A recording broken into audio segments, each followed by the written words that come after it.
नोंथाङा मोदोमनि सानाय सुनायजों भुगिनांनानै दङ नामा? नोंथांनाव हान्थु सानाय, आथिं सानाय, आथिं मिजौनाय, सिं सानाय, गोदोना रुमायनाय बेराम दं नामा? जुदि नोंथाङा बेफोरबायदि बेरामजों भुगिनांनानै दंब्ला नोंथांनि थाखाय मोजां खौरां। बौथ बिद्युत लाल टेलआ बेफोर बेरामखौ सोखानो हागौ। क'क्राझार बड'लेण्ड थेरापिस्ट सेन्टाराव थेरापिस्ट थुब्लाव ब्रह्मनिफ्राय बौथ बिद्युत लाल टेलखौ गोरलैयैनो मोननो हागोन। थाबैनो गोनांथि जादोंब्ला 9974030738 मबाइल नङाव जगाजग खालाम।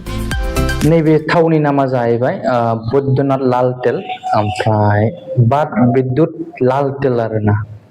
दा बे थावखौ जों मायाव बाहायनाय जायो होनोबा, जायना हान्थु सानाय, आथिं सानाय, आथिं मिजौनाय, सिं सानाय, गोदोना रुबायनाय, ओमफ्राय बिदिनो एल्ब' पेन, जायखिजाया सानाय सुनायावनो जों बे थावखौ बाहायनो हायो। आरो बे थावखौ जायफ्रा बाहायदों बयबो रिलिफ मोनजोबदों आरो बिराद लांफैगासिनो दङ। नोंथांमोनाबो जुदि नांगौ होमबा कन्टेक्ट खालामनानै बे थावखौ बिहरबानो जाबाय बे स्क्रिनाव होनाय नाम्बाराव।